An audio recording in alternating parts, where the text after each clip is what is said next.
Στο βιντεάκι που ακολουθεί θα δούμε τον υπολογισμό ενός τριπλού ολοκληρώματος και συγκεκριμένα του τριπλού ολοκληρώματος της συνάρτησης F του Χ, Ψ, Z ίσον με 1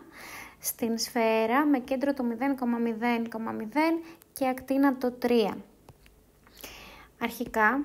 επειδή έχουμε σφαίρα, θα χρησιμοποιήσουμε σφαιρικές τεταγμένες, οι οποίες είναι Χ ίσον με ρ επί το κοζάιν θ ζάιν φ, Ψ ίσον με ρ ζάιν θ ζάιν φ, Z ίσον με ρ κοζάιν φ. Χ τετράγωνο και Ψ τετράγωνο και Z τετράγωνο μικρότερο ίσο του 9, συνεπάγεται ότι το ρ τετράγωνο είναι μικρότερο ίσο του 9, αφού αν κάνουμε αντικατάσταση το Χ με ρ κοζάιν θ ζάιν φ, το Ψ με ρ ζάιν θ ζάιν φ και το Z με ρ κοζάιν φ και βγάλουμε κοινούς παράγοντες, θα δούμε ότι όλη αυτή η ποσότητα μας κάνει ρ στο τετράγωνο.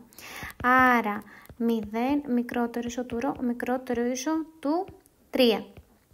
Δεν έχουμε κάποιον άλλον περιορισμό που θα περιορίζει ακόμα περισσότερο τις γωνίες μας. Άρα για τις γωνίες έχουμε ότι το θ ανήκει στο 0,2π και το φ ανήκει στο 0,π. Το ολοκλήρωμά μας λοιπόν θα ισούται με ολοκλήρωμα από 0 έως π, είναι όλα σταθερά, οπότε δεν έχει σημασία ποιο θα βάλουμε έξω και πιο μέσα. Ολοκλήρωμα από το 0 έως το 2π, ολοκλήρωμα από 0 μέχρι το 3, του 1, επί την Ιακωβιανή, όπου στην παρούσα φάση είναι το ρ τετράγωνο επί το ζάιν φ, δε ρ, δε θ, δε φ.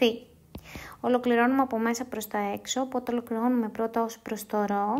ολοκληρώνουμε από το 0 έως το π, ολοκληρώνουμε από το 0 έως το 2π, ρ τρίτης τρίτα από το 0 έως το 3, ζάιν φ, δε θ, δε φ, το οποίο θα μας δώσει 9, ολοκλήρωμα από το 0 έως το π, θ,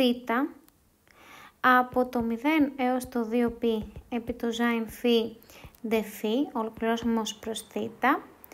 18π, επί ολοκλήρωμα από το 0 έως το π του ζάιν φ, δε φ, άρα 18π επί το μείον κοζάιν φ από το 0 έως το π, άρα 18π επί το πλην